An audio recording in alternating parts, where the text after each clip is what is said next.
out in Aspen, I don't think I'm going to be on the reset, so I'm just being real. I was going to go June 1st night against Arthur, so you'll still see me probably not quite looking like Sean T at Summit, but thanks, Allie. I do get emotional watching you. I'm not going to look at you right now. You're messing me up, man. And then Brent, let me tell you something. Seriously, what did I text you when I got a chance to meet Brent for the first time a while back, when Ellie first started dating him. And I left her, I texted her and I said, never let that guy go. I'm serious. Bro, you're the best. You really are. And that's a blessing for her. She needs, if you see what she's like, God has brought the perfect man into her life. He's like a sedative for her. It's so good. Seriously, he is. He's the most mellow, strong believer. He's just an amazing guy. You guys are awesome together. I just can't wait to, I don't even know which kids we want. We'll probably get one of each, so it'll be good. But anyway, it's good to be here. You know, I got the best gig in the world working with you guys. I mean, that's what I do. It's been almost 3 years now. I think August will be 3 years. I started out 6 months just working with Platinum Presenters with Christine, and she was on the phone this week for an hour and a half with Christine Dwyer. And I love her. She's amazing. And, you know, to work with that organization, some of you are a part of that. And I did for the first 6 months, and then Carl brought me in and hired me to kind of just travel around the country. And I've been doing that. I've been gone the last 10 weeks in a row. All over the country. I wake up, sometimes I'm East Coast, sometimes I'm West Coast, sometimes I'm Central America, or not Central America, Central United States. So I literally woke up recently in a hotel room. I did not know which state I was in. I'm serious. I'm going, is this Illinois or is it Indiana? Where am I? But I love it because that's my passion. You know, I've been able now for really 30 years to live life every day doing exactly what I wanted. And I know for a lot of us, we don't get a chance to do that. And so I want to talk about today, I want to talk about a few things. One, I want to talk about belief. That's one of the first things I want to talk about. Secondly, I want to talk about, I want you to really understand the potential of what you guys have in your hands. Because I'm not sure everybody really understands the power of what you have. And I want you to understand it. So that's another one of my goals. Third, I want to talk about the 6 things we do every day to build this business. And you know, we only do 6 things. We do them over and over and over and over again. But we have to do them, right? That's a key. And then I want to spend the last at least half hour in, so we're supposed to be done at 12, right? Oh, what time? 12:45. Okay, 12:45. So when we're at 12:15, Brent, just raise your hand because I want to spend the last half hour taking questions. Huh? Oh, no, he's got the computer here. And he's no, you can do it too, but you forgot the banners, for God's sake. Get through the time, okay? Otherwise it'll be 12:45 now they go, oh yeah, it's a question time. Oh, we got to leave now. But anyway, so I want to do question and answer. So while I'm talking today, if you guys have questions, write them down, because I'm here for you. And I want you to leave. If you leave here and you don't get all your questions answered about this business, whatever they are, then it's your fault. Because I want you to be able to take time to be able to do that. And no question's stupid. They all work. But let me just talk a little bit about belief. You know, one of the things I see in this business, the biggest struggle, and it kind of was for me in my life. And if I look back at my life, and I'll share a little bit about my story. Because we all have a story. Every one of you have an amazing story. Every single one of you have amazing stories about your life. And maybe some of them were more traumatic than others, some of them were more dramatic than others, but we all have a story of overcoming, of things that where we started and where we are today. But one of the things I found in this business especially, you know, I had a guy the other day, a coach, he says to me, or a guy who was thinking about getting in the business, he goes, well, I'm going to get in and check it out. And you know what, I laughed, I said, dude, it's going to check you out. And it's true. This business checks you out. Because, you know, it's one of the things, oh, yeah, I can do that. No big deal. He's talking to people, sell products. And all of a sudden you get in, you freeze. Oh, my God. I don't like to talk to people. What are they going to think? What if they think I'm in a multi-level marketing business? What are they going to think? And I always ask, what did they think of you before you got in? I don't know. Right? I'm not sure. But we all have these fears that surface the minute we decide to do something that's a risk. We're going to jump out. We're going to take a chance, right? And all of a sudden we just freeze and go, oh, my God, what am I saying? I really signed up in that thing? It's like when I was in the Amway business, right? Now the Amway business is a weird business. It's like the A word. Nobody wants to say it, right? You know, I mean, it never really came out of your mouth. What do? You know, you just couldn't say it, right? But you know, the thing is everybody had a preconceived idea of what we really were. Just like a lot of people have a preconceived idea about what you do, but they don't get it. Because if they got it, they'd be in. If they understood what you understood, they would be in your business. But we got to help them understand that. And what are their holdbacks, or the things that hold people back in their life, are their own inadequacies, their own insecurities, the things that disallow us to move forward. And for me, like I grew up, I was obese as a child. I was 80 pounds overweight in the 6th grade. I think I was maybe 12 years old, 11 years old. I was 80 pounds overweight. It was not a glandular problem. It was a knife and fork problem. I loved to eat. That was kind of my thing. But one of the things I learned about obesity and eating was it's not what you eat, it's what's eating you. And that's really rampant in America, and that's rampant in people's lives. And it was a comfort zone, it was a control thing for me. Because my life was out of control. My mom was an alcoholic, I had abusive fathers, my dad left when I was 7, so I had all this out of control stuff in my life, so I controlled what I could put in my body. And so that's why I ate. And I became gigantic. And I went to 13 elementary schools. And I don't know how many of you ever changed schools, but it doesn't feel good. You got all your buddies, your friends, they like you. I was the funny guy. I was voted in junior high the least likely to ever likely to do anything with my life. That was me, but I was funnier than hell. I mean, I could make everybody laugh because if you ever hear stories of comedians and their stories of their life, they become the greatest comedians because they make people laugh because they have so much pain. Jim Carrey, you hear his story. You hear Robin Williams, he grew up in a closet. His parents kept him in a closet as a child, and that's why he has 15 different voices he can do because he used to create all these while he sat in the closet. And so you realize that a lot of times people who are the funniest, they're funny because they have a lot of pain. And that was me. And I made everybody laugh. I was a class clown. I always got voted that and stuff. But when you go to 13 elementary schools and you're that gigantic and I literally have red hair, bright red hair. And it was kind of just like out like bozo. And I had freckles. So I'm obese coming in with bozo hair and freckles. I'm not like real appealing. But I'd show up and maybe some of you are teachers here. I never understood why. This kind of blew my mind. I never really understood why when a new kid comes to school, they wait till everybody's in the classroom to introduce them. You ever notice that? Why don't you just let him get in there and fill in the seat and sit, and then the class can come in? No, it's like, excuse me, class, I'd like to introduce this big kid, Craig Holiday, and I'd walk in. And then there'd be all this stuff going on. And I had a bad attitude. I had anger. I wasn't the kind of guy, if you popped off to me, I'm not going to quote Proverbs. I'm going to smack you in the mouth. So I got kicked out of schools. So I didn't have this great childhood. But one of the things I did have as a child is I knew for some reason that I had this seed planted inside of me. Those of you who heard me speak, I call it DNA. It's a determined natural ambition. It's planted inside of you. It's in your heart. It's in your soul. And you're never going to get rid of it. And you know how you know if you got it? If you knew your whole life that someday you were going to do something incredibly significant. You were going to make a difference somehow with something mighty and something great in your life. And I don't know, whenever I speak in an audience, I see people nodding their head because you know that person, you know who you are. So in the midst of obesity, the midst of abusive fathers, I was disciplined by standing up against the wall and throwing rocks at me and my brothers. That's how my dad disciplined us. And so in the midst of all of that, I sat in a closet. In this room, I would go by myself, sad, overweight because of the eating I did to control my life. And yet in my heart of hearts, I knew there had to be something great with my life. And I almost heard this voice that someday you're going to do something great. And it didn't make sense to me. It didn't make sense because I looked around me and said, how can you do something great? Look where you are. Look where you've been. Look what's going on in your life. And so for me, at that very moment, it wasn't like God parted the closet door and the light came through, or he wrote on the wall, Craig, you're going to do something great. It wasn't anything like that. Moses got all that good stuff. I never got it. But I just knew. And it was this something inside of me. And I knew that I was a gift. I knew that God gave me that, and I didn't understand it. I wasn't even spiritual at that time. In fact, I was angry with God in those days. But you know what? I knew that there had to be something greater for me. And I think when I talk about that, it's because some of you sitting here today, we spend so much time looking back on our lives. And for some reason, we use it as a reason to not move forward. We sit here and we say, but you don't understand where I've been. You don't understand what I've been through. You don't understand what happened to me. And you know what? I may not totally understand that. But I understand one thing. You can't do anything about it. There's nothing you can do to change your past. And when I came up with that reality, it changed my life. Because I had to forgive some people. I had to go back and forgive. And one of the things about forgiveness is interesting. Some of us need to forgive people in our lives. And even if they don't change, you still forgive them because you get free. My mom, my mom was a bad mom. I mean, she drank for 30 years. She was a great mom loving us, but she just screwed up our lives. We had 5 brothers, and she messed our lives up, a lot, by decisions that she made.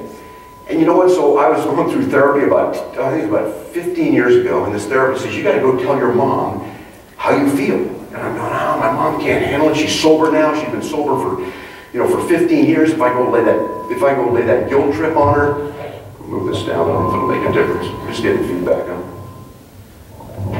You can turn it down a little bit. Is that, you guys still hear me? Yeah. Okay, so anyway, you know, and so I didn't want to lay a burden on her, like, Mom, you messed up my life, you know, because I think maybe she's going to have a drink again or something. But the guy says, you got to do it. You got to purge this in your life. So I remember driving up to, she lives in Medford, Oregon. I drive up there. I clear the house. I make sure nobody's around. My brothers all live up there, but it's just going to be me and her one-on-one. So we sit there, and I'm sitting across from her. I'm probably 50 years old, 48, 46, something like that. And so I sit across from her. I said, Mom, I got to tell you things. And my mom sat there, and she would listen to me, and I just purged my life and told her how much pain I had and how much she hurt me and all these things. I said, Mom, I just need to get this out. And then I'm forgiving you, and I'm over it. And when I finished that, I was sobbing. I was like sitting there on the floor right in front of her, sobbing. And you know when I finished, you know what she said? Son, what do you want for lunch, tuna or bologna? I'm serious. She couldn't deal with what I said. But let me tell you something, guys and ladies. It was for me. Because that day, my life changed. That day, for the first time, I realized I love my mom. I forgive my mom. When I stood at her funeral and I was the keynote speaker and her urn was in front of me and there were ashes in it of her life, and she had women all over there whose lives she transformed, I realized that that day was meaningful to me. And so for us to move forward, we have to sometimes look back and we have to deal with some things, and then we're free to move forward. Because let me tell you something today, if you don't like where you've been, and you don't like where you are, you better sure as heck have a place to go. And that's what you have in this business. But you got to believe that. Because let me tell you something as a coach, I don't believe in you if you don't believe in you. You know why you're going to sponsor people in the business that somebody else they've already seen it from someone else and they didn't get in with them? Because they get in business with you. And whether you believe that or not, you're wrong. People are joining you in business. I learned that. I realized I figured that out pretty quickly. And so taking all the stuff I'd been through and all the things that had happened in my life, there was one word that changed my life. I used to say, why me, all the time. Anybody ever say that? Why me? You know, maybe Allie say, why am I homeless? Why is this going on in my life? Why is this happening? Why me? Why me? I spent so many of my early years saying, why me? I added one word, why not me? I added one word to my vocabulary and it changed my life. I was in an interview recently on a radio station and she said, what was one moment you remember your life changing? I said, perfectly. It was the day I said, why not me? Because I decided that, you know what, God? I can either live a life of struggle or I can live one of regret. And I found out one thing, that regret is much more painful than struggle. And so I realized that all those things, everything that happened had purpose. And one of the things you're going to understand about your life, and it's important to really grasp, one of the things you're going to understand about your life is when you understand the purpose of what you've been through, then you have an opportunity to bless the lives of other people. Because that very pain, that very struggle, those moments, that just things that you never wanted to happen to you, the hand-me-downs of your life, until we overcome and until we can go out and we begin to transfer that from pain to faith, then we can't touch other people's lives. So all we look back on is nothing but how bad it was. And I can look because of transferring that and changing that in faith and understanding there was purpose in that in my life. Did God want me to have that pain? No. Did God want my dad to leave? No. But it happened. So I can take that and I can use it to change the lives of people if I have victory over it. So some of you that sit here today and you're wondering why I can't move on in this business, because you don't see yourself there. Because you still see yourself here. And for some of us, for me, I needed to change that.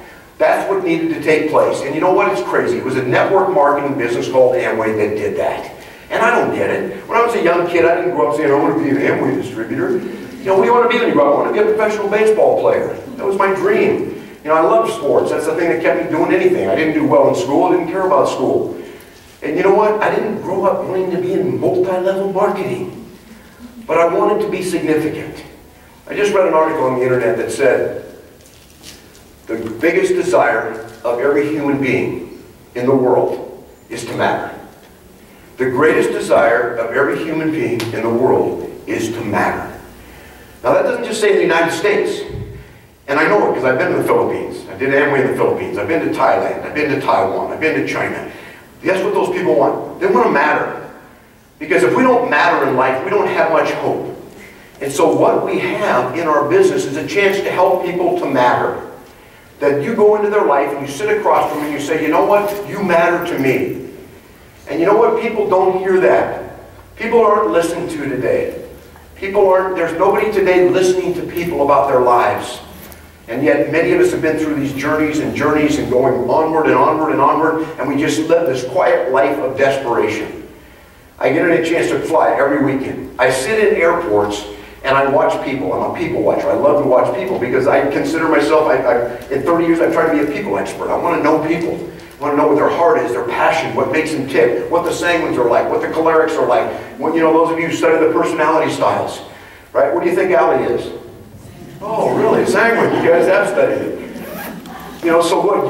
You would invite her to any party you had, but you would never have her do brain surgery on you. Trust me. Okay? Not in a million years.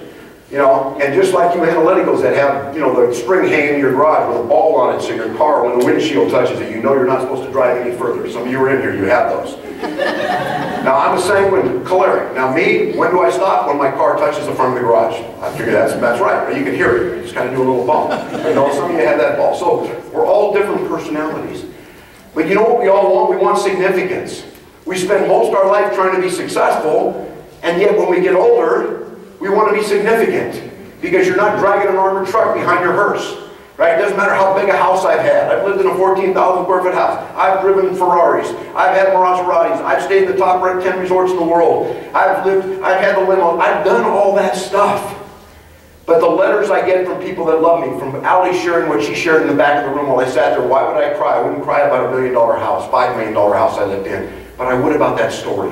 That's significance. That's what we want. That's what you do. That's who you are. And your belief in yourself is what will move that forward.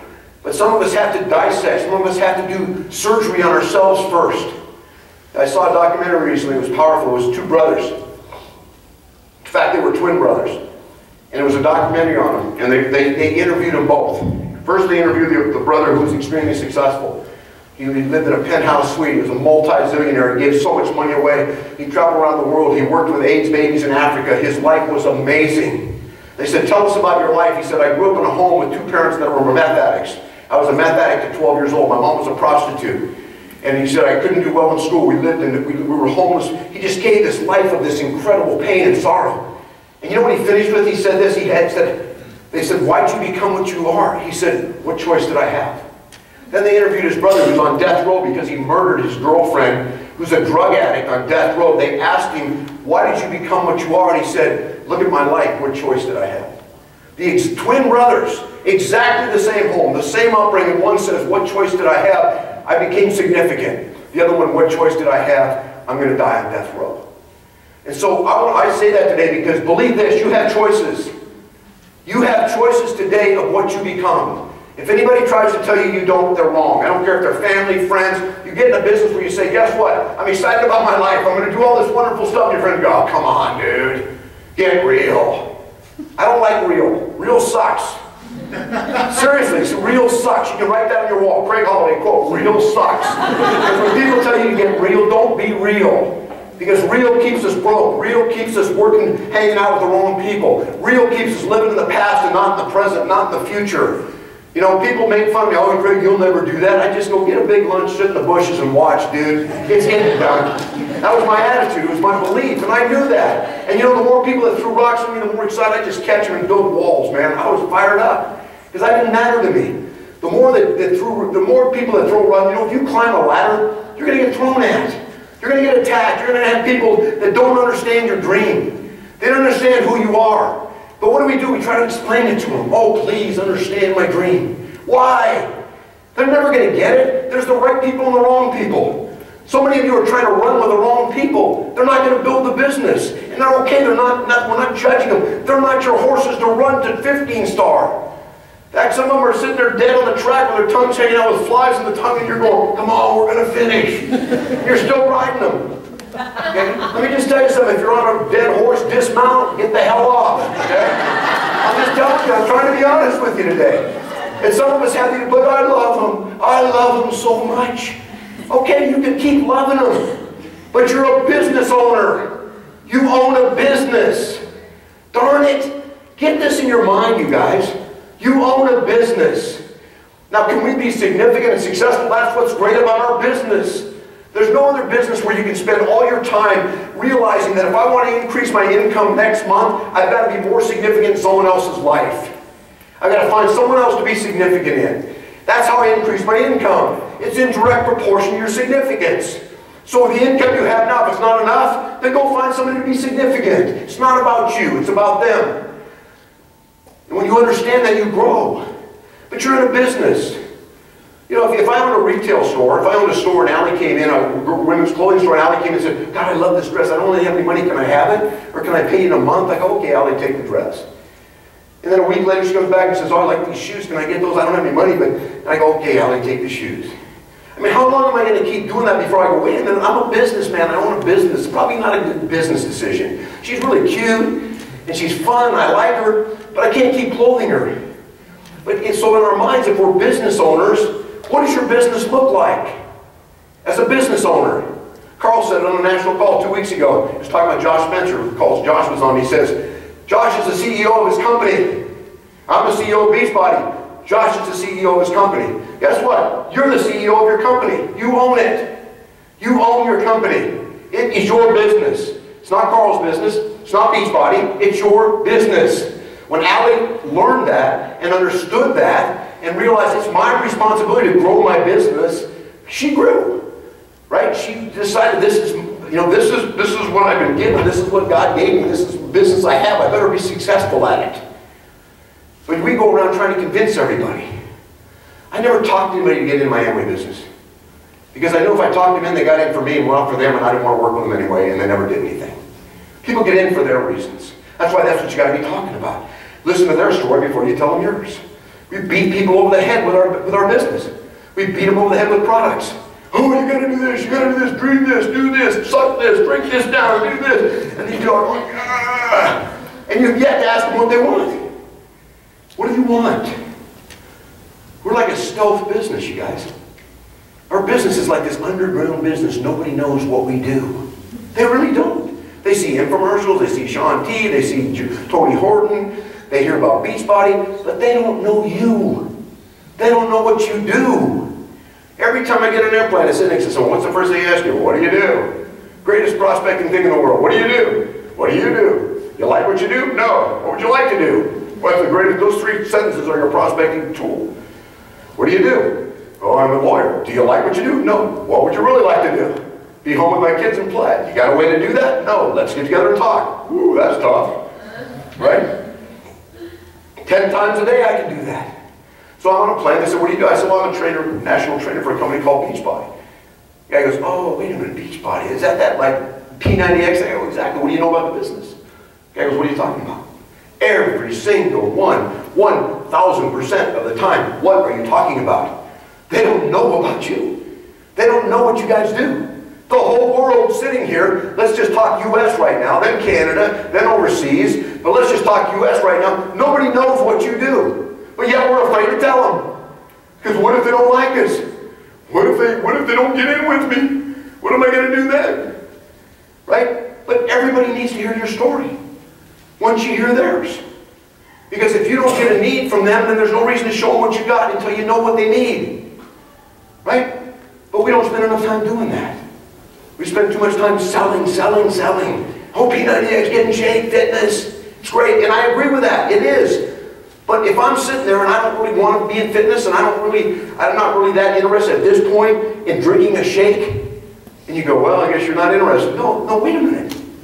Would you be interested in being in a business in a $67 billion industry?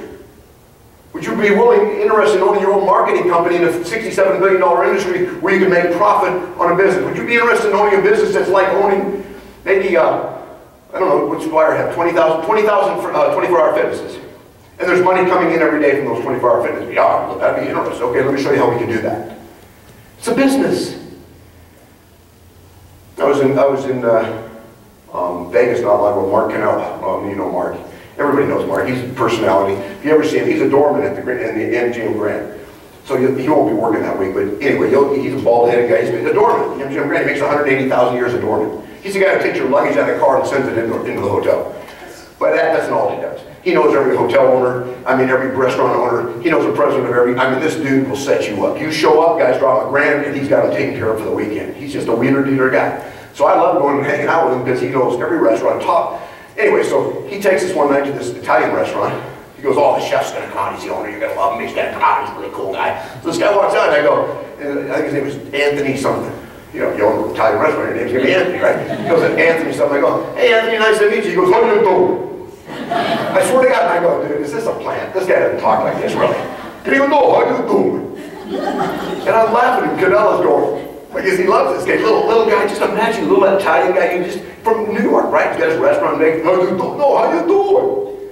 I'm doing good. You know, I'm excited. So I'm going to ask you today, in your business, in your life, how you doing? How you doing? I mean, Beachbody has 80,000 coaches. How many you got? There's people making $200,000 a month in Beachbody. How you doing? How's your business looking? The one you've owned for a while. How many days a week your door's open? How much product you moving out? How many new people you working with? How many people you training? How many people you coaching? Ali said it, birth date, start date. I like to see them closer together. I call it the A to B journey. Nobody builds this business A to B. A to B is your personal growth. A to B is when you go through all the struggle you have to go through to finally get enough nerve to build this thing. Or your life gets just bad enough that you make the decision. Like Susanna was saying, you know, I always say either run towards a dream or away from a nightmare. Right? And a job like that can be a nightmare. So you're running away from that towards what it is that you want. But how are you doing? Carl's doing great. Flies in private jets, travels around the world, owns a great company. And I've sat in rooms with Carl. You know what his dream is? And he doesn't say it much. I think he just did say it on a national call, but he doesn't say it much. He goes, I want to create more millionaires than any business ever has in the history of America. That's his dream for every one of you. But he's already there. He's doing really good. And let me tell you something about your business. You know what? You know what happens when you grow? Your people grow. And the only way you're going to grow is bringing more people and being significant in their lives and seeing their life change, and therefore your life changes. I liked that. See, I got it. I don't know why. When I got in the Amway business, when I started, I didn't have a birth date, start date. I birthed and started the same day. I was like, I came out of my mom running, baby. Okay, I didn't need to learn to walk. I was going in. Why? Because I was desperate. I was $250,000 in debt. I drove a beat-up old car that when you shut it off, it never stopped running. Some of you own cars like that. But let me tell you something. I didn't have the nicest clothes. I wasn't the most polished guy in the beginning. I drank too much. I was just a crazy guy. You know, I worked construction, police work. You work those two industries. They're interesting people. I worked graveyard shifts. So I tell people during the day I worked with weirdos and perverts in construction. At night I arrested them. That was kind of my experience. So I wasn't the real polished guy. I remember my sponsor came to one of my meetings I did. So I'm going to do a house meeting, Dan. Come and listen. At the end of the meeting, he calls me aside. He said, dude, you may want to drop the F-bombs while you're showing this thing to people. I said, come on, man. You know, if it's good, if it's effing good, it's even better. So what are you talking about, right? And Dan's laughing. He goes, no. So I had a lot of changing to do is what I'm saying. Dan said, you need to read. I go, I don't read. He goes, you're broke. I go, give me a book. Okay, I wasn't hard to figure. But I jumped in going. And you know what I had to do? I didn't wait to change to build it. I built it and it changed me. Let me say that one more time. I didn't wait to build it until I got changed to build it. I built it and it changed me. Some of us sit back and we get fat on knowledge. We never get lean on action. We're sitting there, we're obese on knowledge. God, I've listened to Craig's CDs 800 times, and I appreciate that. But are you out there talking to people? Are you doing every day the thing that scares you the most in this business? Every morning you wake up, what am I most afraid of in this thing? Maybe it's talking to people. Maybe it's getting on the phone with your coaches. I don't know what it is. But if you'll do the things you're afraid of the most, number one, it'll work, and number two, you'll feel better about you. We got to work in our fear zone. So I did that, and I got started, and you know what? I believed. And when I got done showing the business to someone, I'm not saying we're like Ali. Numbers, you know, I don't get numbers. This is my sponsor showed me this. He literally made 3x5 cards, and he made 8 of them, and that was my presentation. And I literally would stand up in a group, and I would go through my card and write on the board. I would do that. And you know, we'd have the marker board, right, with different colored markers. And I'd be so sweaty because I was scared to death to speak in front of people. I literally, from the time I left my house, I would have diarrhea the entire way. I'm serious. And I have to stop 4 times. I got to go in the bathroom before I could get there. I'd always leave 3 hours before I had to do a presentation because I pooped all the way there. It was crazy. I'm serious. People say, what did you do to become a motivational speaker? I just did it. I didn't want to do it. I knew I had to do it. It didn't feel good. I was sick, throwing up. Seriously. I'd be on the board and I'd have an eraser there and I'd get going so much, fired up. And I'd be showing the thing with a marker, and I'd use my hand to erase it, and I was sweaty, so I'd wipe my face. I looked like Braveheart, you know, he went into battle at the end. Seriously, I had streaks of black, red, blue. Everybody in the front row was laughing. You know, Jesus, this guy's entertaining, man. This is amazing. You know what that did? It gave people hope. They figured, if this sucker can do it, I'm in, right? I mean, I didn't have the nicest clothes. I mean, you had to wear a coat and tie. You had to wear nice pants, nice slacks. I didn't own any of that stuff. I had a pair of pants I graduated the 9th grade in. They had bell bottoms that were this big. They were exactly the pants that John Travolta wore in Saturday Night Fever. I'm serious. And they were called cheeks because they had no pockets in the back, but they were so tight in your butt that you could read the date on a Buffalo nickel if you had a pocket back there. I'm serious. I had one belt that I owned and it said Jesus on the back of it. So I didn't take my jacket off. I didn't want to offend anybody, right? I had one shirt that was a white shirt with button-down collar, no buttons. I was flipping. I had one tie with a mermaid on it. I had a black coat. I'm serious. I had a black coat that I wore, and it was when big lapels, you know, big lapels were out and small ones were in. You know how it goes back and forth. So I just took a pair of scissors and cut those lapels down. So they were shredded a little bit and stuff. No, seriously. So the guy who introduced me, I'd like to introduce you to Craig Holiday. He's going to motivate you tonight. And I'd walk up there like that, and go like this, you know. And these people would look at me, oh my God, who is this guy? But let me tell you something. When I was done showing the business, because I'd stand up there, I said, let me just tell you guys something. I look at this room, I did a meeting at Pat Boone's house. I don't know if any of you know, there are 150 people there. He's a guy who drinks milk, right? Old guy. And so I did a meeting at his house, 150 people. Astronauts, actors, unbelievable. I go in there, I had been in business 3 months. I drove up my beat up car. They had valet parking out front. The guy goes, who are you? I go, I'm a speaker. He starts laughing. I said, no. He goes, let me park there. I said, no, you ain't parking this thing. Because I knew it never shut off. Because they had a certain way you had to shut it off. So I had to park down the street. Go in there, show this business. I stood up, I said, let me just tell you something. I've been in the business about 6 months. Maybe I was making, I don't know, maybe 1,000 a week or 1,000 a month. 6 months in Amway, 1,000, something like that. So I'm in there showing these guys a plan, the business. But I remember, you know what I said in the beginning? I said, let me tell you something. All of you here are dressed a lot sharper than I am. And some of you are the most successful people I've probably been around in a long time. But I'm going to tell you something. I'm going to share a business with you in the next 30 minutes that if you grasp what I know, it will change your life forever. Because most of you that are here today work lots of hours to make the money you make. And if something happened tomorrow, your income would stop. I'm going to show you a business where in 3 years my income will be over $1 million a year, and I will enjoy it for the rest of my life. And I turned around and showed you the business. It didn't matter what I looked like. Because on the outside, I was wearing the finest tux you could own. But on the inside, on the outside, I was wearing the inside, I was wearing the finest tux. The outside, I got the finest tux. But you know, I got to the end of that business, we signed up 50 people that night. Because of my attitude. My first month in Amway, I signed up 10 people. 10 people. And I was still dropping F-bombs. I wasn't polished. I didn't have the nicest clothes. But I'm telling you something, when I was done, they believed. And I signed up 10 people. I made $9.35 my first month in Amway. I was rocking it. For a month. We ain't talking we didn't get the weekly payout here, dudes. We're talking $9.35 for 1 month. That check. I remember my buddy said, hey, when you get that first check, come and show us what it is. So I remember as soon as the month was over, my phone started ringing from the guy that showed that month that laughed at me. Hey, did you get that check? How much was it? I said, dude, you wouldn't believe it. They go, really? And I hung up. Hey, you know, and they wouldn't have. You know, I said the same thing when I was making $100,000 a month. How much you making? You wouldn't believe it. I'd hang out because they wouldn't have. But I sponsored 10 people. The next month I sponsored 10 more. You know what I made my second month in Amway? $40. So in 2 months I sponsored 20 people in my business and I made $49.35. I didn't have a beautiful car to drive up in. I didn't have a gorgeous home. I didn't have a check to show them. I had me, a fired up guy who had a dream. And I knew one thing, that in the closet, in the attic of their life was their dream sitting. And it was time for me to bring them out and put them in front of them and say, you want to do something? Let's run. Because I'm going. If you don't want to come, you don't have to come, but baby, this train's moving, and I'd love you to join me and be a part of it. Because today you said you want this, you said you want that, you said you want this, and then you looked me in the eye and you said, I have no way to get it. Now you do, and I'm fired up to be here. 20 people. So the next 24, I've worked Amway consistently for 25 years. For the next 24 years, 10 months, I sponsored 10 more people. I only brought in 30 in my business in 25 years, personally sponsored.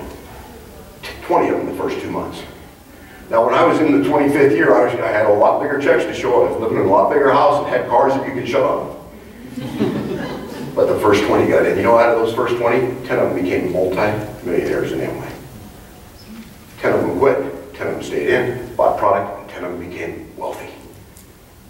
sponsored those 10 when I didn't make over $50. Why do I share that with you? Because somebody would sit here and say, yeah, if I just was making money, I could show them checks. They ain't getting in business in Beachbody. They're getting in business with you. You're the one. So you want to be sponsored by you?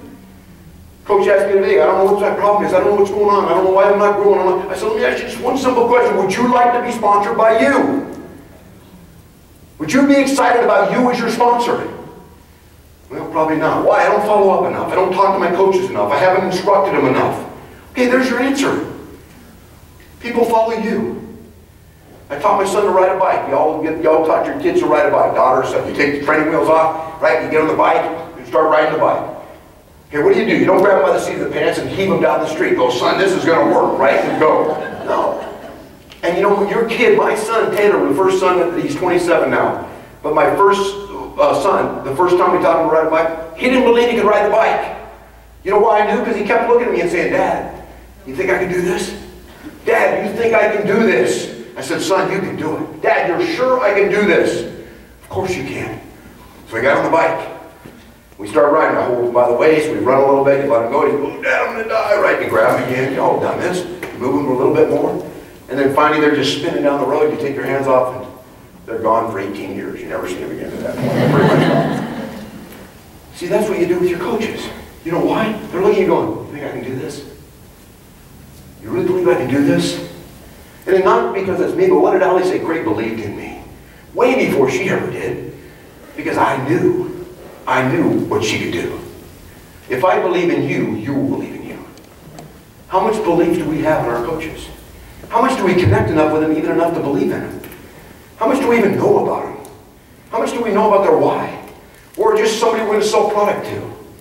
Some of you you're attracting people to the business, you're just getting product buyers, and that's okay. But those people should just be retail customers, not coaches. Coaches are someone who want to build a business. I think it's almost like when we sponsor someone, they should be called players, because they're players on your team until you teach them to coach, and then they become coaches. And we probably think about it differently. Because if I bring you on my team and you're one of my players, I have to train you to be able to play on my team. It's like I used to coach my son in baseball, both my boys. All through, pit, coach pitch, some of you do it, you do machine pitch, right on up through. My son ended up having, my older son got to play college baseball, went to Omaha, played in the College World Series, and was drafted in 07 by the Yankees. But I remember as a little kid, we'd go out to practice, I didn't throw the balls on the field and the bats and come back 2 hours later. We sat down and we went through the strategy of here's how to cover first base, and here's how to pitch, and here's how to catch, and here's how to block balls, and here's how to steal a base. One thing after another, so that we can equip them to be successful on the field as my players. If you have a team with players that aren't succeeding, I'm not saying it 100%, but if they're willing and they want to, it's your responsibility. Because here's how you build a coach. I do it, write this down, I do it, you watch. You do what I watch, you do it. I do it. That's me. I do it. I sponsor Brent in the business. I do it. He's going to watch me build my business. His business. That's my business. It's not his business, just his. It's mine too. Isn't that what we tell coaches? I'm going to sponsor you. We're going to work together and you're going to have success. So I'm going to do it. You're going to watch. Right? And then you're going to do it and I'm going to watch because I'm going to see how you do. Like my sponsor showing up at a meeting I did and said, oh, you might want to change these things. So some of us sponsor people in business, we go, you do it. We go to stage 4, we take them on the bike, we heave them down the road. It's like when you sit down on a GSR and you find out their why and what they want from the business and really what their why is. Not a new car. Nobody's going to build this business for a new car. You're going to build this business because you want to matter. Ultimately, deep down in your heart of hearts, you want to do something significant. Whether you've been a stay-at-home mom and you decide to own your own business, whether you've been in a company that could care less about you. You know, when you leave a company like Susanna, I'm sure they appreciate her company, but when she leaves, it's going to be like a bucket of water and you stick your hand in, you pull it out, and where was the hand? It's just, it's another person, right? It's a significant life.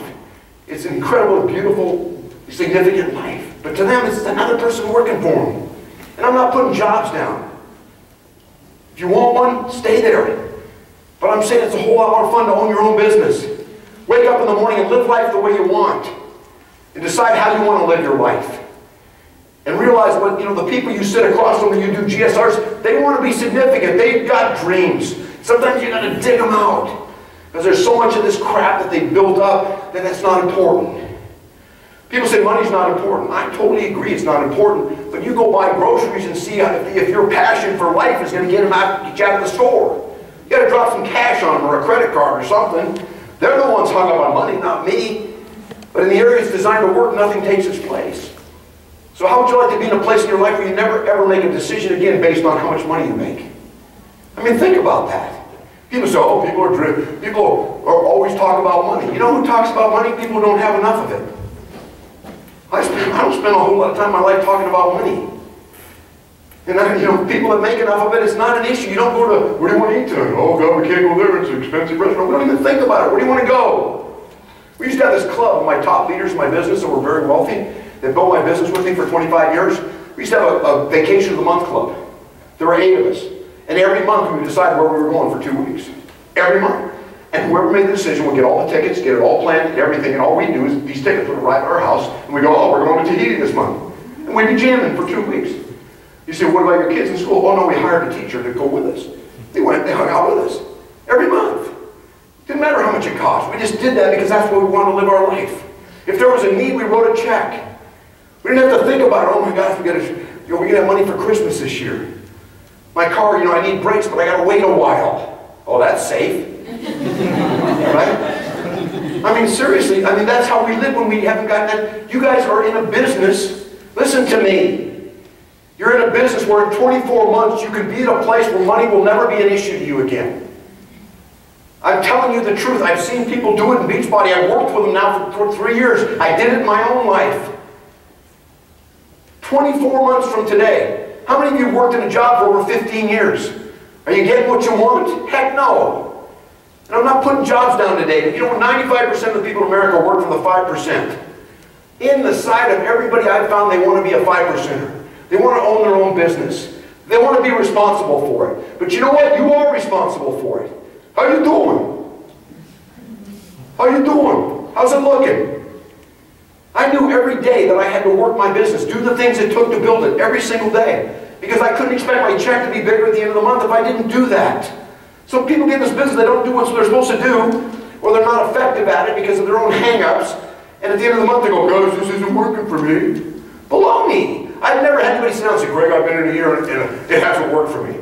I'll take your year and we'll decipher what you've done every day, and I guarantee you got the business you deserve right now. But also, you got to believe you deserve more or you'll never do more. Success is an accident. You're not going to wake up one day and go, oh my God, I got 1,000 people in my group, what the hell should I do? You're not going to do that. You're not going to say, oh geez, what happened? I got all these people, I don't know how to lead them now or anything. Your business is in direct proportion to you as a leader. The stronger leader you become, the bigger your business gets. Because you can relate to people. You know how to interact with people. You know how to connect with them. You know how to listen to them. You know how to be that in their life that nobody else is. You know how to pick up the phone and care about somebody. God, I'm sick of people living on email, living on texting, living on Facebook. That's great. I'm reading a book by Brendan Bouchard right now called The Charge. Great book, but he talks about how superficial Facebook is in the sense of intimacy and relationships. I got 5,000 people on there. Some of you in here are on my Facebook. Doesn't mean I don't like you or anything. I don't know you really. Maybe we should call them acquaintances or something. Click if you want to be an acquaintance. I don't know. But friendships, people. It's a big thing now to pick up a phone. Hey, how you doing? No, really, how are you doing today? Not that good. Why? I'm struggling with this, I'm struggling with that, really. And then you listen. That's what coaches want. They don't want to just sell product. They don't want to just do Beachbody stuff, workouts. That's great. We all want to do that stuff, but there's so much more to us. Find out what it is, you guys. Your key leaders deserve your time. If I sponsored Brent in the business, I guarantee by the time he's a diamond, I will talk to every coach he sponsored. I'll pick up the phone and converse with every single one. Why? Because I want to give him an opportunity to win. Because I want Brent to win, and I want them to win. And if Brent's brand new in the business, and I sponsored him this week, and he sponsors 6 people in the next 2 weeks, those people, he doesn't know how to connect with them. I'm going to connect with them. Let me tell you something, this is profound. if this is Brent, and I'm here and I sponsor Brent, everybody below him is in my business. Get that. I said, well, you need to work underneath people. You go down and call someone's phone. You know, they say, well, I better call Allie and see if it's okay if I work with Brent. Are you kidding me right now? Brent is your business. Why do I need permission from that person to help their people grow? Let me tell you something. If you're upline, I guarantee you Allie would love Christine Dwyer to be working her group right now. Christine, call anybody in my group you want, right? Okay? So, I mean, that's, if you got upline who are willing to go down there and connect with some of your people, God, you should be the happiest person in the world. You know, because my sponsor was very analytical. He had the ball in his garage. So when I brought analytical people into my business, I turned them over to him because I drove them crazy. I just say, just do it. And they go, but do what? I go, I don't know, just do it. I don't know, right? But him, oh yeah, here, take out a piece of paper and a pencil. And the analyticals are so excited. When you say take out a piece of paper and a pencil to an analytical, they have just like, it's like, I don't even know, it's like the most exciting thing in my life. And you know what they say? I go, get something to write with. Pen or pencil? I don't care. Crap, just a crayon, man. I don't care. You know what I'm saying? I mean, okay, you got pencil. Okay, pen. You know, I'm the same one going, okay, now I got to think of 10 things to tell them. Crap, what is it? And they're like, just wait. I know, if Craig just gives me these 10 things, my business will blow up, right? Yeah, but you got to take those 10 things and do them. The analyticals sit back, Shane's back there, that's why she's laughing, because I work with her and she's laughing her head off because this is her. They sit back and they go, but what about this? I go, okay, this, and this. But what about this? This, and this. What about this? Go do it! Okay? Okay? I mean, it's like I can only give you, this business isn't difficult. What are the 6 things we do in this business? 1, find people. We find people. I don't care if you do it on Facebook, in person, you know, at meetings, at your Little League field, I don't care, but you got to find people. And if you're not finding people, you're never going to grow. You got to find them, you got to share your business with them. So it's find and share. How do you share it? To me, I want to show my business. So many of us are comfortable with just showing product. Let me tell you something I learned. Products don't move products. People that are moved move products. Products don't move products. People that are moved move products. When I move towards my dreams, I'm going to move my products. But if it's not about me and my business and what I'm going to accomplish and my dreams and my goals, then I'm probably not going to move your products. Because I'm moving them for you otherwise. That's why they need to understand your business. And like I said in the beginning today, once you know what I know, you're in. I just have to help you understand it. A business, this is a business, you guys. And it's not a business about just selling people P90X. It's not a business just about selling people Shakeology, although that's a profit part of the business. It's a business about setting someone up in their own business and dealing with what we have to deal with for them to be successful. It's connecting and teaching people how to build a business. And a lot of that is going to be what I call discovery equals conviction. When you discover what's holding you back, you're convicted to change it and you will be successful. If a coach says to me, I don't know what's wrong with me, I say, oh yes you do. No, I really don't know what's wrong with you. Oh no, you know. See, they want answers from me. I'm not giving them. I want you to discover the answer. It's like you go to marriage counseling, right? They used to do peer counseling at church. Couples come in, sit down. And they're sitting there for an hour and it's like I'm listening. And I'm asking questions. And at the end they go, you really didn't give us any answers. I said, oh no, you already have the answers. In fact, you've mentioned quite a few of them today. What do you think your problem could be? Well, I don't really listen to my wife. Okay, that's discovery. What are we going to do about it? Right? So when someone says, what do I need to do? I say, what do you think you should do? They know. And once they discover it, now they're convicted to change it. I can sit and give all the information now, how to teach, do this, do that, do this, but when you discover what's holding you back, your fear, the fact that I got into a conversation recently with a girl that I do counseling with once a month on the phone about her life and her low self-esteem and how she just can't see herself leading at this level, and she's almost 3-star and she can't imagine ever being bigger because she can't grasp what it's going to take to lead at that level. She can't see herself there first. It's like deja vu. You got to be there first and then you get there. And I said, low self-esteem. You don't feel good about yourself. No. I go, well, tell me why. She said, I don't know. I said, tell me about your life. She took me back to her childhood. She was molested. Her life was incredibly painful. And I said, wait a minute. You're sitting here with a 3-star diamond. You've got 700 people in your organization, or 400, 500, whatever it is. And I said, all these people look up to you. And you have low self-image. The story you just told me about your life took the most courage I've ever heard to live through it. And you made it through. And you're living this life today. To me, girl, you've got to feel good about yourself. And you know, she said, I never thought about that. I never thought by looking back at the journey I've been through and where I am today, there's value in my life. Sometimes we have to take our coaches on those kind of journeys. But you got to care enough to do it. It's not just about them peddling your products so you can move up in rank. It's about you engaging their life and listening. Listen to what they're saying. Really listen. How many of you are guilty of being on the phone, talking to a coach and multitasking? I was talking to a coach the other day and she said, well, you know, I go, how's this call going with this person? She said, it's going okay, except when I'm on the phone with them, I always know they're doing 3 or 4 different things. I go, how's that make you feel? She goes, not very valuable. Think about that. I read a story once about a guy, they found his body at the bottom in the bay in San Francisco. He jumped off the Golden Gate Bridge and he had a note in his pocket. Suicide note. It said this, I walked 5 miles to get here. I promised myself that one person engaged with eye contact or a conversation, I wouldn't jump. 5 miles, San Francisco. You ever been to San Francisco? There's thousands of people in that city. You want to know what people want? What people want, you guys, they want you in their life. Yet we just put another Success Club number in. Oh, I just got another one in. What do you know about them? I want to know what their personality type is so I can coach them right. Because if you're not coaching them from their social style and not yours, then you've got a problem. Okay? If you're a choleric personality and you've got a phlegmatic, easygoing, quiet, not insecure, but just not really aggressive type of person, you're going to blow them out and roll right over them until you find out what they are like.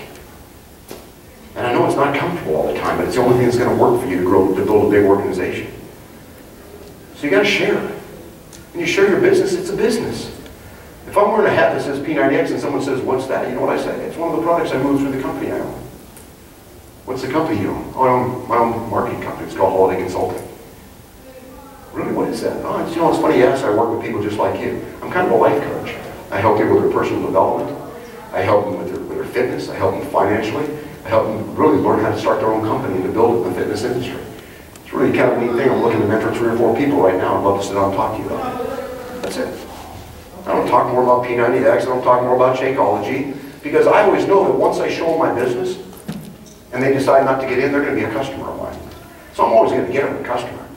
But see, everybody knows about our products. Nobody knows about our business. So you need to get really good at sharing your business and what your business is. What is your business? It's not just about product. You don't work for Beachbody. Beachbody's a sexy business. It's fun. You go to Summit, man, you see like people are like, you know, you just ask where the bathroom is and it's one of these. You know what I'm saying? It's like, and everybody's fit, beautiful people, and you know, young. And I mean, it's a sexy business. It's a great company. How's your business doing? Because that's where you grow. That's where you make income. That's where you secure your family. That's where you build your dream. It's from you in your downline. The people you connect with, the people say, hey, I want to go to the lake. Can you get me to the lake? And so many of us are travel agents. We say, yeah, go down there, turn right, turn left, do this, and you'll get to where your dream is. Instead of being a tour guide and putting your arm around and saying, let's go, we're going to the lake. You want to run? Okay? You know, Allie, you're going to the lake. And Allie's like laying on the ground like a little bit, I don't want to go, I don't want to go, I don't want to go. No, you're going to the lake. And sometimes you got to sit there and discipline her and beat on her and love on her. And eventually she gets up and she walks a little, and pretty soon she's running to the lake. But you got to be next to him. It's like, you ever seen the Special Olympics on TV? I love the Special Olympics. You ever watch the blind kids run the 50-yard dash? They got their coach in front of them, like 3 feet in front of them like this. And the kids are facing them, and the coach is moving backwards 50 yards. And he's going, you can do it. You can do it. And they start running, and he starts running, but you can do it. You can do it. Come on, finish, finish, finish. Backwards the whole time. Little kids just running, like just hearing the voice, hearing the voice, hearing the voice, finishing 50 yards. Excited. That's what a coach does. That's what you do. That's who you are. You're just like, come on, come on. Right? And they're hearing that voice, yeah, I can do it. And you know, those of you building the business, you know, because I hear from you. Oh yeah, well, I remember when so-and-so, I remember when this person called me. I remember the night I was down and this person talked to me and kept me going one more day. One more day. See, that's who you have to become in their lives. You become that in 12 people's lives and you have a multi-million-dollar business. I said that at a 2030, I sponsored 80,000 people in my downline. 10 of them became multi-millionaires. A bunch more made lots and lots of money. A lot of them quit their jobs. I mean, thousands of people became successful. But you know what I built that with? About 12 people. Interesting number. 12 changed the world. 12 changed lives. Seeds in an apple, apples in a seed. 8 to 10 seeds in every apple. From those seeds, millions and millions of apples. That's what we do. So don't ever think you're going to touch thousands of people's lives. The other day on my Facebook page, I posted that you don't change lives and you don't change lives in masses. You change it one at a time, and then that person changes one, and that person changes one, and that's how our business works. But how much life changing are you doing? How many times are you picking up the phone to talk to your coaches? How many times are you setting up a relationship with them where what? They know you know what's supposed to be done. And they're going to do it for you more than they'll do it for them in the beginning. That's just how it is. Because you might be the first person in their life that's ever said this, you can do it. I believe in you. I believe you can lose that 100 pounds. I believe you can change your life. I believe the past doesn't matter anymore. And I'm willing to walk back with you and pull you through this dark forest and get you going where you need to go. That's who I'm going to be in your life. That's coaching. It's not just signing up and wearing a shirt around. It's cool. And I'm not putting people down. I'm just telling you, it ain't cool till you build it. One thing about this business you're all going to agree to. If you ain't building it, it sucks. You hate it. Every day you get up and go, God, why am I in this thing? But when you're building it, it's the best thing in the world. I mean, you wake up someone's like, God, why did I ever do this? Now people know I'm in it. What am I going to do? If I ever quit, I'm going to have to hide or get the hell out of sit in Orlando. The people watch me. That's true. Every time you show the business to someone, you put them in the grandstand of your life. They're watching you. I was just talking to a coach the other day. She just sponsored 5 people this week from the last 2 years that she's talked to for the last 2 years in her business. They've watched her.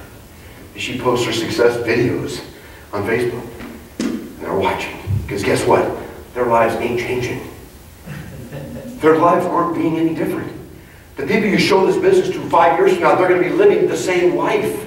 I'm sorry, it's true. The economy's not getting better. I'm not a fatalist, but I just want you to know your life's going to get great.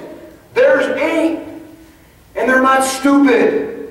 But if yours doesn't change, what hope do they have? Don't you dare sit across from someone and show them this business and say you're going to do it if you're not. You know why? You hurt all of us. Don't you? Because how many people say, I don't know anybody who's made money in multi-level marketing. Right? I always used to love it because I'd say, well, you do now. Right? But you know, it's true because people get in, they say, I'm going to do it, and they quit. Oh yeah, you quit. I figured you quit. Everybody quits, and you know, it's like, what? You know, once you decide where it is you're going, you know, and some of you haven't decided that yet.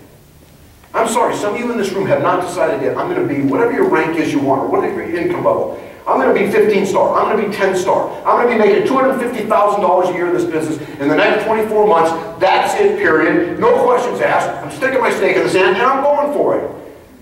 Some of you haven't done that yet. Some of you don't put goals on your dates on your goals.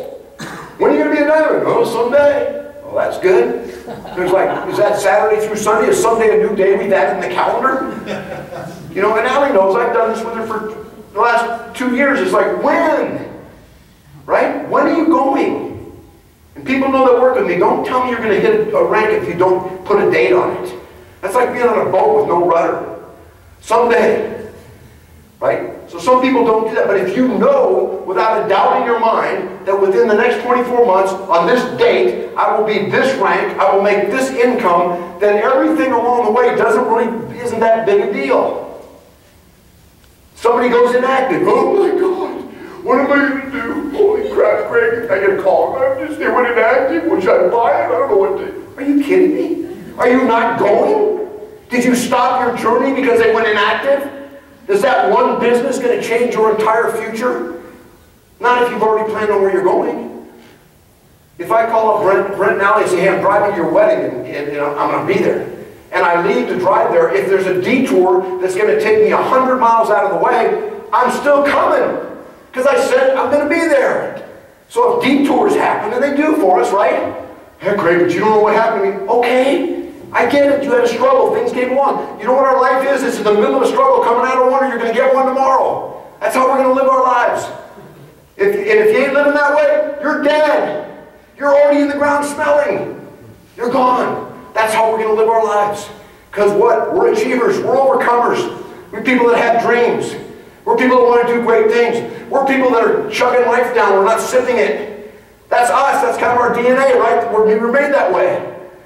I remember a guy once, he said, "You're the most self-improvement man I've ever met in my life." I thought, well, God, that's a terrible thing to be. Right? He was like saying, "You just always want to get better." I said, well, as long as I'm alive, I'd like to get better.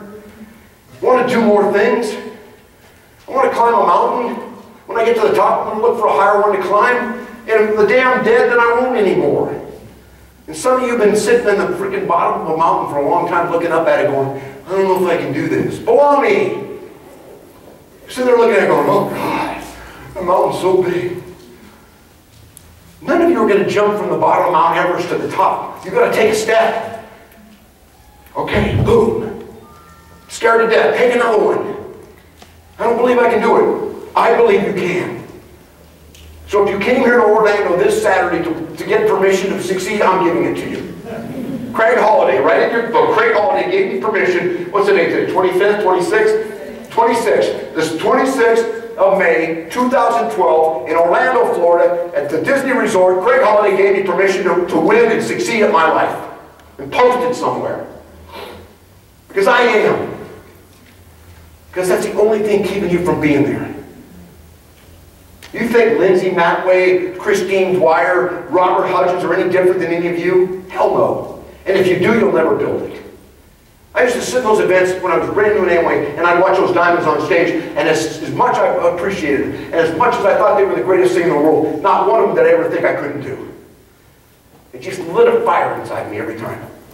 And I said, I gotta be there. I gotta be there. Because I know it was my DNA. And I know that dream. Because one thing about your dream, you guys, it ain't going anywhere. It's not going anywhere.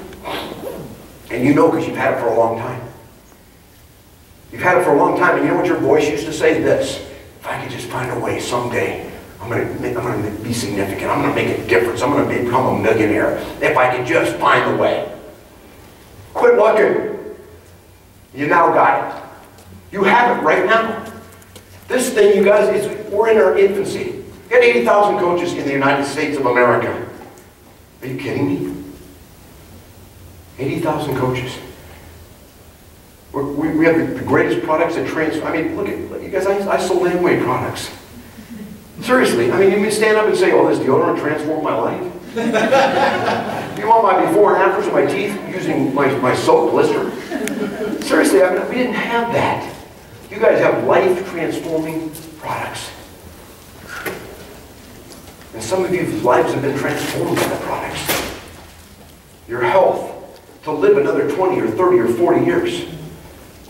Well, let me tell you something. If you're just on the products, and because they're as powerful as they are, they're going to give you another 20 or 30 years of life, let me ask you a question. Would you like to live that the way you do right now? Think about that. You want to be broke the rest of your life? You want to have debt the rest of your life? You want to not spend time with your family and the people you love the most the rest of your life? So why give me 30 more years? How exciting is that going to be? It can be. Because you guys have the vehicle. So we find people, we share the business with them. We engage them, we connect with them. We build relationships with them. We find out what they want, we get them on the journey. I do it. I do it, you watch. You do it, I watch, you do it. And then we got to do follow-up, right? We got to follow up with the people we talk to. So many of you people are great at talking to people, you never get back with them. Because you're disorganized. Where was that post-it note I left with that guy? Where was that? I had that wrapper of gum, and I wrote his name on the back, and dang it, I can't find it. Right? What? We got to be organized. You know, our lives need to be organized. We need to manage our time. The way you live your day is the way you live your life. If you're out of control today, your life's out of control. Some of you are like spinning plates trying to build this business. Right? This one stops spinning, you go over and get it. There's the kid plate. You get the thing going, right? And then you got the husband plate, you get that thing spinning. I got the Beachbody plate, I got my job plate. Oh crap, the husband plate starting to tilt. Right? That's how we live our life. And somebody says, get Beachbody. You go, oh my God, dude, I'm out of control now. How can I ever do something else? Why not? You can, when you get control of your life, be where you are. Take your calendar and get in charge of your calendar. Every hour of every day you have to have put in your calendar. I know it doesn't sound fun, especially for a sanguine. We're spontaneous. You want to go out to dinner? And analytical goes, it ain't my calendar. No, but dude, I just want to go out to, no, it's not in the calendar, we can't do it. Okay? And you know what, if you want to live a spontaneous life, get rich and live a spontaneous life. But right now, you got to be accountable for every hour in your business. You got husband time, you got kid time. If I asked you right now, how many hours a week do you work your Beachbody business? How many exact hours a week do you work your Beachbody business? How many of you have an answer? 1, 2, 3. One of these. Okay, you should know. If you take your week, you say, oh, this week I'm putting 20 hours in my business. You know why you should know? Because they should be written in on Sunday and you know exactly the hours you're going to work your business that week. It's no deal. Maybe next week you can put in 25. Maybe this week you can only put in 15, but they're set and in place when the week starts. This is my Beachbody time.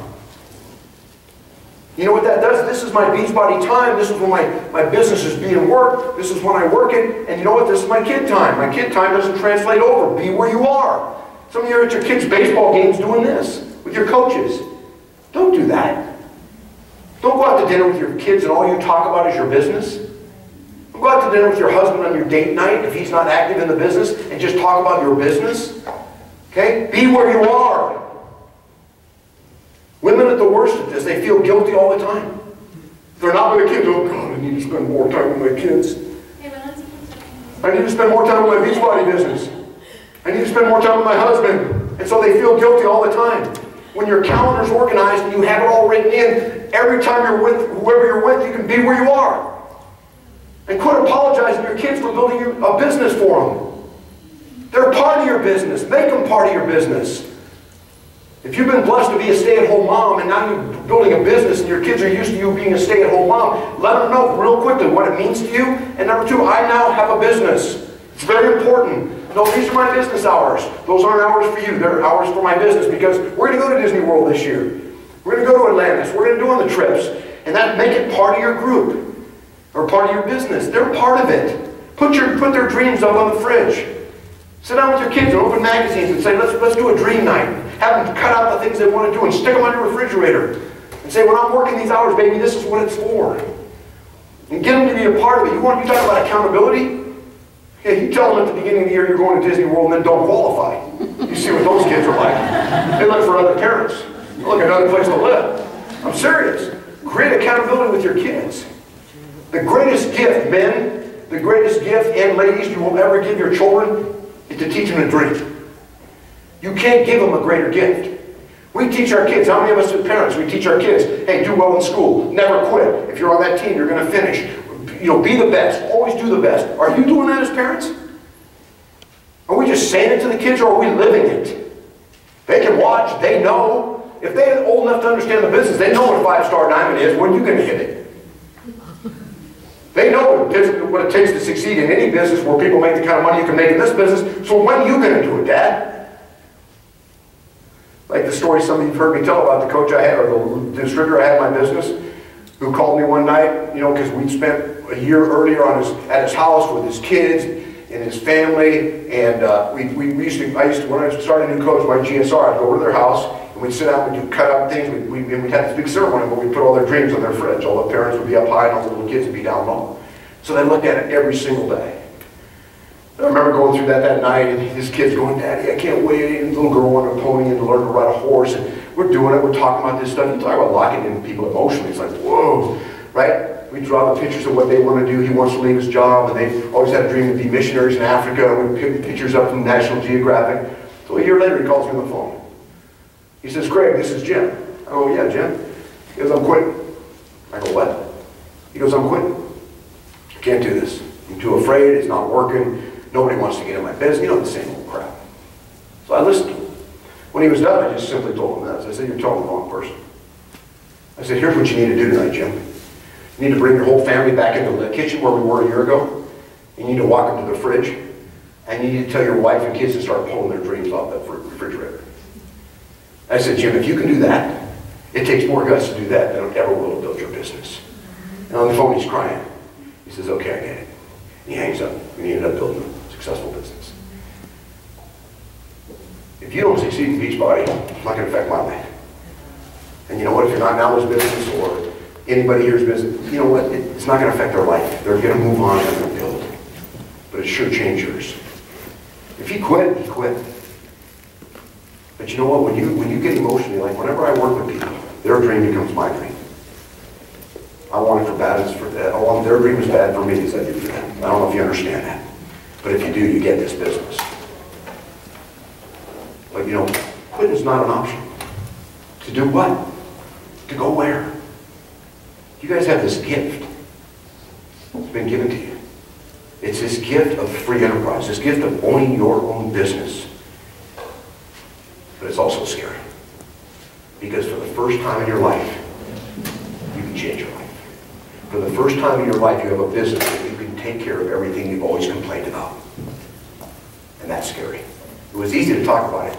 It's easy to say, man, someday I just want to do this. It's easy to say I got the DNA and I just want to have this big dream and someday I want to do great things with my life. It's another thing to do it.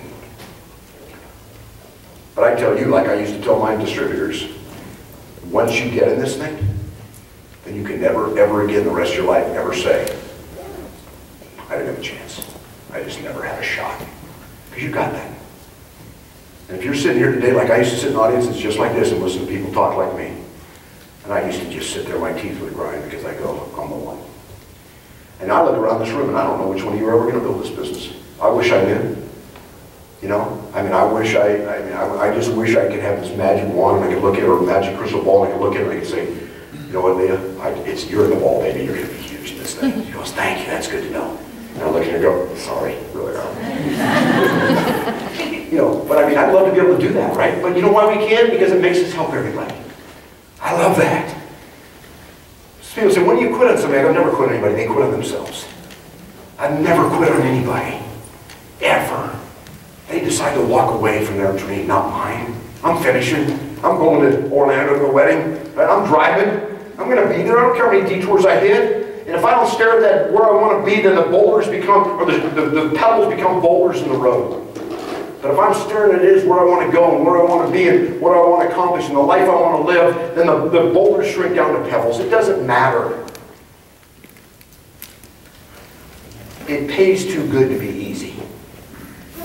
It pays too good to be easy. It sure is simple though. You find people, you share the business, you follow up. You work with your customers. You find new customers. And you train your coaches.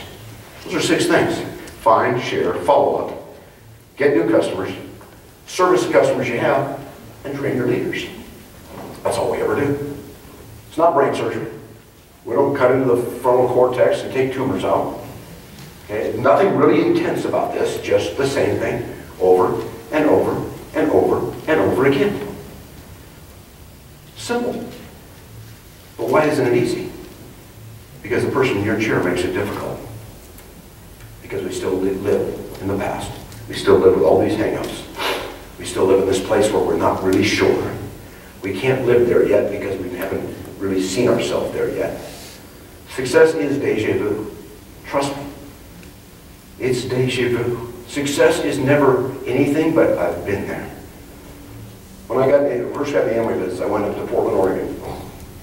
They had a convention. There was like 17,000 people. It was at Portland Arena. I'm at the very top, like nosebleed up here, like way up there. I got 3 people in my whole group. And we took a motor home, drove all the way to Portland, all the way back for work in LA on Monday, because all of us had to go back to work. I remember sitting at the top of that arena. Once it was empty, it was completely over, I went down and I stood, and they had this, it was a huge stage, and they had this stairs that went up to the stage with a handrail on it. And the podium was on the stage. So I waited and kind of hid until everybody left, and I walked down there, and I stood at the bottom of that stair. And I'll never forget, because I remember having my hand And like, you know, those stairs and those stairs in the handrails are pretty old because they're just old roll-up ones in auditoriums like that. I remember just closing my eyes and feeling it was like paint chipping off. I could feel the structure of the thing, kind of cold metal. But I remember standing at the bottom of that stair and totally visualizing myself talking in front of 17,000 people. I was brand new. I had the clothes on I told you about. Okay.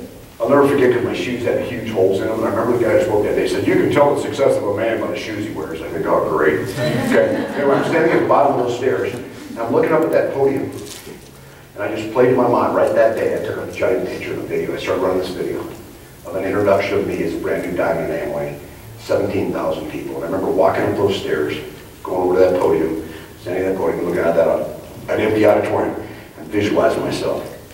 I said, I will be here in 3 years. No question about it. I walked up the other side of the stage. 32 months to the day later, I was invited to speak in Raleigh, North Carolina, with 25,000 people as a new diamond. 32 months later. Guy picked me up in a silver shadow Rolls Royce. Remember going to the hotel, going in, standing down at the bottom of these steps, 25,000 people in this auditorium in Raleigh, North Carolina. Bottom of the steps, my eyes closed. Feet in the handrail. Sure enough, that rating felt just the same, paint chipping off, kind of an old rating. And I sat there and I go, I've been here. Wasn't new. Didn't surprise me. I stood there, walked up those steps, turned, Rocky playing, turned, balloons fell from the ceiling, confetti everywhere, people going crazy. And I stood there with that audience and it goes, I've been here before. You know, I did that every day of my life for 32 months. I played that back and forth, over and over and over again. There were days I was so tired I hadn't slept in a week. I worked all night as construction, all day in construction, all night as a cop. And every 7 days, I might get an hour's sleep because I was building my Amway business every single day. And there were times coming home I was so exhausted. I was so tired. You ever been so tired you've seen elephants running across the hood of your car and you hit one of them and you're just like almost to pass out? Sometimes I just stop and get out of the car and run around the car and stay awake because I had to stay awake to get home because I was so exhausted. And every time I did it, I ran in my mind that videotape of me standing in the stairs, coming up the stairs and standing in front of 18 to 25,000 people. Your dream has to become that strong in your life. I don't know what your why is, but I know what your purpose is. And when your why and your purpose intersect in life, you live a life of abandonment because you can't be denied any longer. You're done. That's it. Period. Stake in the ground. I know where I'm going. And wherever you're going, you're going to see detours, but I'm still going. I'm going to get there. But that dream has to be so intense. You've heard me tell the story of the kid in the fire. That's what it's got to be. You come home from work, your house is on fire. You're standing outside, the fireman says everything's fine, the kids are out. And you're standing there watching your house burn to the ground because there's possessions in there. There's pictures and clothes and all these things and nothing to go in after. Change the scenario once, your kid's inside. You're going in. They're not going to stop you. There's not a policeman. He's got to shoot you, but you're going in. Your dream's got to be the kid in the fire. Ain't going to be the picture. Ain't going to be the car in the garage. It's not going to be any of the furniture. Some of us are trying to build a dream and build a business with trying to go after the furniture and the car and even the house. The kid in the fire. What is that for you? I don't know. But I know your purpose. God put you on this earth to do mighty things. He created you to do mighty things. Never created any of us to live a life of average. Because the day we were born, we got this giant plate of potential. And on it was talent and potential and gifts and dreams and passion and this seed he put inside of you. And we had this giant plate. And you know what we're supposed to do in our life? We're supposed to empty the plate. Just grab those dreams and grab those hopes and go out and live them and let them overflow and let your cup go over on other people. That's what we do in this business. That's what makes you successful. And the day you die and they put you in the ground, that plate's empty and you take a big thing and it's, well done, good and faithful servant. Well done. Every one of you were designed for that. I don't care who you are today. And I don't care what you've been through. I mean, I do. Because I know some of it's been really crummy stuff. But God, none of us here can go back. We can't change anything. But we can sure live to deal. We can live a life that can give hope to others because we've overcome it. And that's your story. When someone says to me, you know, what's your story? They say, well, I was 100 pounds overweight. I got on P90X. I got on Shakeology, and I lost 100 pounds. That's not your story. Why did you get 100 pounds overweight? What What was your life like? What was the hopelessness? When did you give up? And start sitting on a couch and quit on life? And become suicidal and become to the point where you can't even look in the mirror anymore and you get dressed with your clothes, the lights off because you can't stand looking at yourself. When did you get there? That's your story. And then tell me who came into your life, and then talk about the person that came into life. This person came and just showed up. I don't know where they came from. Met them at Starbucks, met them on Facebook. It's crazy. I don't get it. You guys, it's a plan. It's a plan. See, I never worried about who came in my business. Because I know it was a plan. I just kept going out and sharing it. Some of us are so self-centered, so concerned about ourselves, so concerned about how we feel, so concerned about all these things that we live our life like this instead of looking out like going, well, how can I give my life away? I mean, you know, if you live alert to life every day, you wake up and you go out and go, God, there's a great opportunity here. Not for me, for them. And you walk right by someone whose life is desperate, a life who might write the same note that the guy who jumped off the bridge, and you walk by him because what if they don't think multi-level's cool? Are you kidding me? It's none of your business who gets in your business. It's only your business to share it with them. God, how confident does that make me feel so good? I always used to, every month I had this exercise where I draw a piece of it. I take a piece of paper and I draw a line down the middle and I put God, your responsibility, and mine. And I always used to try to confuse them because I'd try to get somebody in. And God would say, no, that's not your side, that's mine. Get over on your side. Show them. Meet them. Reach out to them. Share the business with them. Then let me do what I need to do. Let me bring the ones that are prepared, because they've been prepared. A lot of you know that. If you look at your life and you got this business, kind of like everything kind of fit into place. You're going, I think it's time for me to change something. A year ago, I wouldn't have been. Right? 6 months ago, but I am now. You didn't have anything to do with that. Right? So you just share the business. It's like sowing seeds. If you don't plant a seed, it doesn't grow. But if you plant it, you have nothing to do with the growth. So plant seeds. Share your business. Every single person you can have an opportunity to share it with. That's what I did. If somebody complained to me, here's my question. If I was working with, I work on a construction site, an electrician would show up my job, he's, God, I'm sick of working. God, my work's so slow right now. I go, dude, you want to do anything about that? It's always my question. Somebody complained to me, I say, you want to do something about that? You want to change that? And if they say yes, they solve my business. Period. People like to complain. I just want to answer, do you want to fix it or do you want to just complain? If you want to complain the rest of your life, that's cool too. I'm good with that. But if you want to do something about it, you and I are going to spend 30 minutes together. That's all I know. And I don't even know what's going to come of it because it's none of my business. I'm just here to share it with you. God's going to bring people in your life and you're going to go, well, where'd they come from? It's crazy stuff, you guys. And you may not have a real strong spiritual life, but I'm just telling you, you ain't got nothing to do with who gets in. You know, whether you want to call it karma or whether you want to call it, I don't know, plants, I don't know what you're going to call it. Okay? But the bottom line is, you don't have anything to do with it. All you're asked to do is share it with passion and belief. But not like this, you think you might want to try this? It's really kind of cool. It's making me feel really good. What? Oh yeah, that's exciting. I want to work with you. Come on. Selling is a transference of belief. Selling is a transference of belief. If I want you in my business, you got to believe it. People used to say, oh, I'd try to show someone my Amway business. They go, I've seen that. I go, not till I show it to you. I'm serious, not till I show it to you. Because I knew I was going to sponsor them, not just Amway. Just like you. If someone says, I've seen Beachbody, I said, not till I share it with you. Not till I share it with you. Because what you're going to share is different because it's you. It's your heart, it's your passion, it's your soul, it's your dream, it's the hope, it's what you're giving them.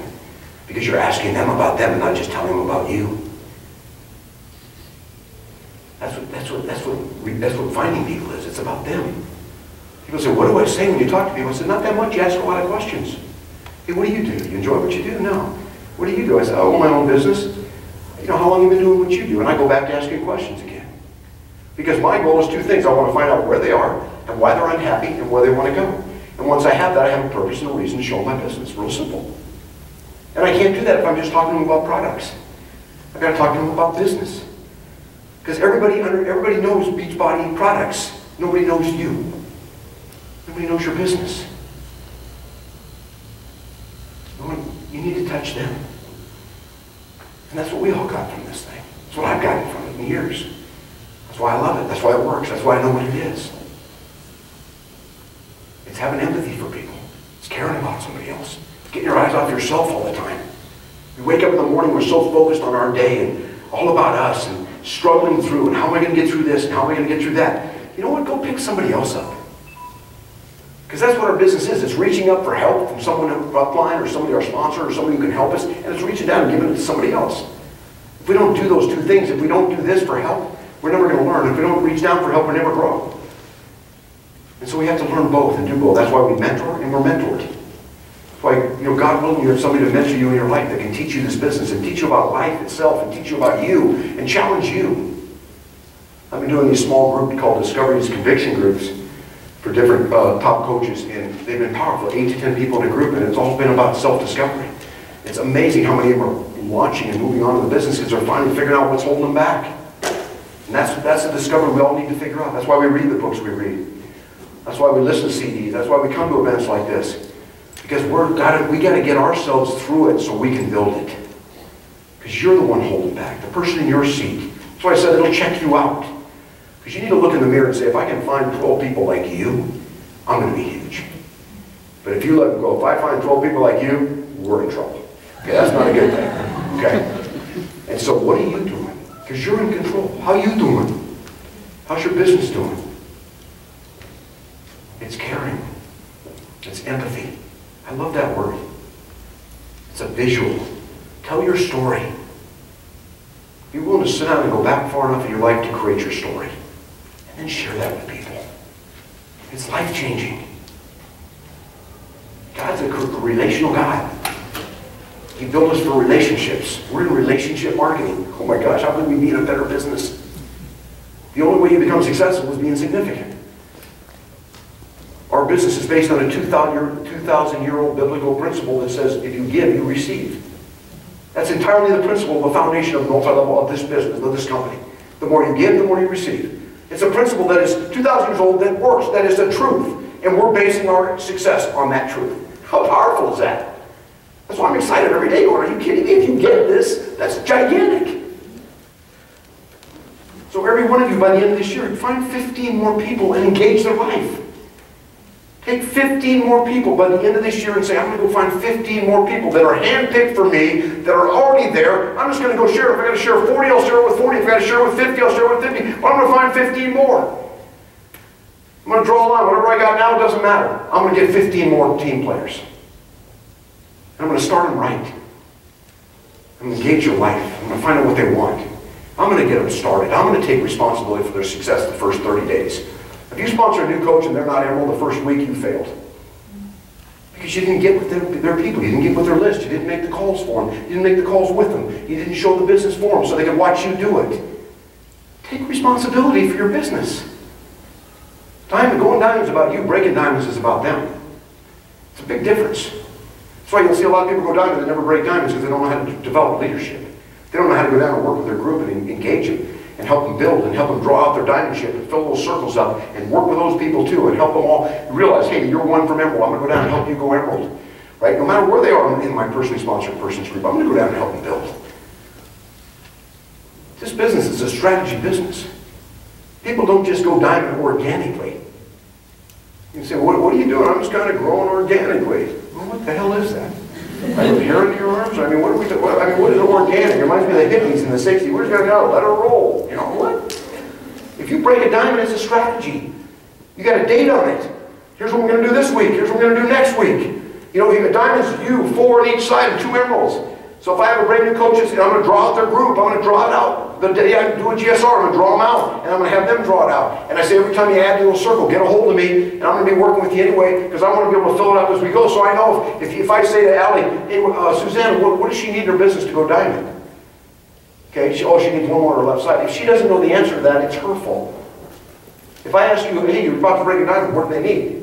You say, well, they need one more emerald on the right side. If you say, I don't really know, that's your fault. Then you're not on top of your business. You're not a business owner. You're not a CEO. You're just letting it roll.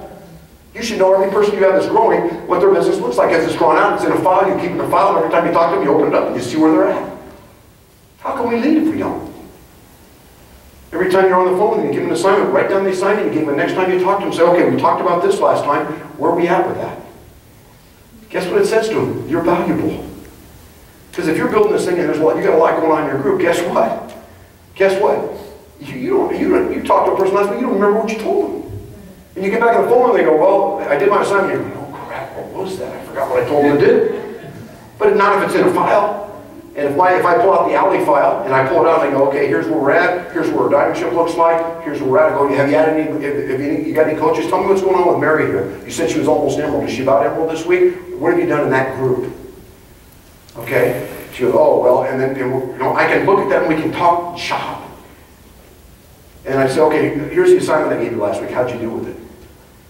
But if she doesn't even, if I'm like, what did I tell you to do? She's going, oh, yeah, well, I'm just another coach. Create value for them. Right? Care. Care. Care enough to help someone go diamond. That's how you break them. You don't just show up one day at 5-star. You work with 5 people intimately and help them change their life and help them grow and help them become successful. That's how you get to 5-star. When do you go 5-star? I don't know. You probably don't, because you probably don't know what's going on with any of your people. See, and I'm not chastising you, I'm just telling you this kind of way. I meet coaches all over, and, well, where's this person at? I don't know. I think they're going to be there soon. Oh, great. It's a good date for your goal. Soon. Right? You got to decide. If you want to be 3-star, and you got 3 people that want to grow, go grow them. And bring in new ones along the way. And watch God work. It's none of your business. But do your responsibility. And watch your business grow. And watch what you can accomplish. And watch what you're able to do. But it's caring. I went to a seminar once. Amazing. I go to this seminar. It was on caring. About just like basically passion, caring about people. And this lady was supposed to speak, and so it was like sold out auditorium. And I read a lot about her. She was supposed to be amazing. And because I realized when I first got my Amway, I realized I got this. Okay, I understand it. I can give. My sponsor said to me the day I got an Amway, crazy. He says, "You want to be successful? Find 6 people that will cut the right arm off for you. But you got to cut them both off for them." I didn't understand what that meant. I go, damn, that's a little emotional. Dude, I like my arms, and that's kind of weird, right? But then I got it. Because when I create that kind of relationship with them, they create the same one coming back. They never quit because of what we have. And I've been the only one to speak truth in their life. And I've been there through thick and thin. And we're running together. And I got your back and you got mine. And we're going to be huge in this thing. And your dreams is as important to me as it is to you. So I started getting that whole idea of passion and caring. So I go to the seminar, and I'm walking in. It's this big arena. I'm walking in, and there's this homeless woman sitting by this pole. And she's laying there. She's just, it was the most obnoxious scene I've ever seen. I mean, it was sad. She had vomit all over her, and this old coat, and stringy hair. And she's laying there, and I'm kind of walking around looking at her. And I'm watching, one guy's walking over, one lady went up and dropped a little bit of money by her, and she didn't move too much, but she kind of had, I could see she had her eyes open, because I thought maybe, I didn't know she was alive. And so everybody kind of walked around her, and nobody ever touched her, nobody got near her, nobody reached out to her, and it was just fascinating to watch. So I walk in, and these curtains are closed, and I sit down on my seat, and they open the curtains, and the lady walked out, the homeless lady. She was the speaker. It was her. She didn't have to say a word. She could have said, "Thank you very much," and walked off that stage. She made her point. Because everybody walked around her. Nobody cared. Nobody touched her. Nobody got near her. She walked out there and pulled this ugly wig off. She had these crummy teeth she took out. Took off the coat. And just stood there for 5 minutes staring at the audience. We were dead silent. It's like the most powerful thing I've ever been in my life. And I learned that day that we walk around people. We're afraid to engage them. Some just look like they're doing so good. They ain't doing that good. Because what do we want in our life? We want to matter. We want to matter. But until we matter, nothing else matters. And you guys are people out there. You know what you are? You're life changers. You're dream weavers. You're dreaming weaves in people. You're weaving dreams in people's lives. You're taking them to the attic and you're bringing the trunk down that's been cobwebbed and old and decrepit, that's been nailed shut. You're opening it up and saying, "No, we're going back here." And they say, "No, but you don't know where I've been." And you say, "But I know where you're going." Why not me? in this room. What's Beachbody really about? We're about products? Absolutely. We're about fitness? Unbelievable. We're fighting obesity in America? Absolutely. Hands down, we're making a difference. But you know what you are? You're people that care enough to engage a life that most people walk around, won't touch, won't get near, stay away from, because if I have to look at her, it makes me too vulnerable to my life. I'm saying go out and get vulnerable in some people's lives. Take a chance. Take a chance. And watch the blessings you get for that. And watch what happens in your business. The difference between you and someone huge is that's what they do every single day. They decide, like I did every day, I'm engaged in someone's news life. I'm going to show up at their house dressed in these weird clothes. Because it doesn't matter how I'm dressed, it matters what they're looking for. And if I give them, thanks, Brent. If I can give them a shot at that, and give an opportunity with that, see, Alan, you never would have remembered that. If I can give them that shot with that opportunity, that's the answer. And that's what I need to do. And that's the dream. There are so many people today that need your business. I promise you. God, it's just, we should be filling, I mean, I do these trips, we get 400 people, or we get 40 people, 50, I mean, we should be filling arenas with people, you guys. I mean, we will at Summit 5,000. But Orlando, we should have 150, 300, 400 people come to these events. And you know what it tells you? None of you are reaching out enough. Sure, Facebook works, you end up with business. I know we all got business all over the United States. Why not build here? You know what I love about local events? You can see people, you look them in the eye, we're touching each other, we're real, we have relationships. You know, that's what I love about building locally. And building with people. You don't think your street, you don't think your community, you don't think where you spend your day working out, if you go to a gym or where you're at every day, you don't think that's surrounded with people that need this business? You're wrong. You're wrong. But that dream, that DNA, it ain't going anywhere, guys. I learned that a long time ago. So you're going to live a life of struggle or regret. That's your choice. For each one of you. But you got to engage coaches and you got to help them grow. You can't put them on the bike and throw them. You know, you got to be willing to start with them and help them. Get them to diamond.